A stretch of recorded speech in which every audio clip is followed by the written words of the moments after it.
अस्सलामुअलैकुम।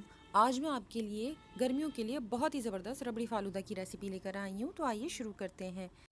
सबसे पहले 1.5 लीटर दूध को हल्की आंच पर पकने के लिए छोड़ दीजिए ताकि वो आधा हो जाए और उसका कलर थोड़ा सा चेंज हो जाएगा। इसके बाद इसे मीठा करने के लिए इसमें चीनी या फिर कंडेंस्ड मिल्क शामिल कर दीजिए। स्वीटनेस को चेक कर लीजिएगा, मैंने इसमें हाफ़ कप डाला है। अगर आपको ज़्यादा मीठा पसंद है तो फिर आप बढ़ा सकते हैं, लेकिन दूध जब पकता है तो उसमें नेचुरली स्वीटनेस बढ़ जाती है। खुशबू के लिए थोड़ा सा इलायची पाउडर शामिल कर दीजिए और इसे भी अच्छी तरह से मिक्स कर लें।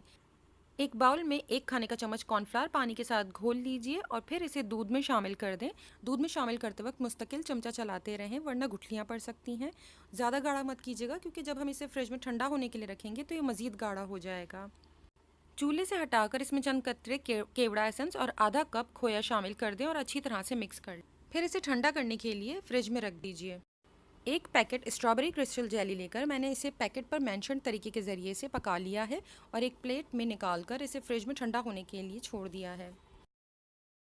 अब एक अलहदा बाउल में 1 से 1.5 खाने का चम्मच तुख्मे मलंगा लीजिए और उसे पानी डालकर अच्छी तरह से सोक करने के लिए 20 से 25 मिनट के लिए छोड़ दीजिए।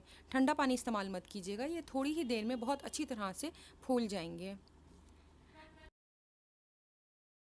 रबड़ी फालूदा में सेवइयाँ यूज़ होती हैं जिसकी रेसिपी मैं ऑलरेडी अपलोड कर चुकी हूँ।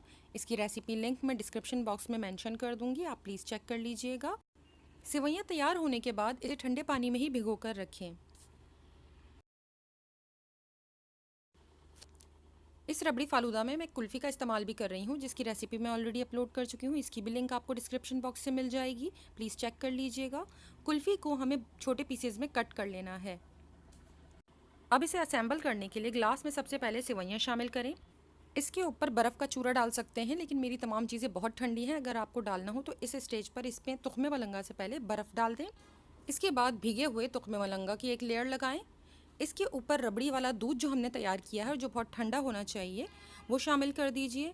इसके ऊपर कुल्फ़ी के क्यूब्स, क्रिस्टल जेली, सबसे ऊपर कुटे हुए बादाम और लास्ट में अगर आप इसमें शामिल करना चाहें तो या तो शुगर सिरप, मैंने इसमें रूह अफ़ज़ा शामिल किया है, या फिर आप कंडेंस्ड मिल्क भी ऊपर से पोर कर सकते हैं। ठंडे ठंडे रबड़ी फालूदे को एंजॉय कीजिए। वीडियो को लाइक कीजिए और चैनल को सब्सक्राइब कीजिए। Thank you.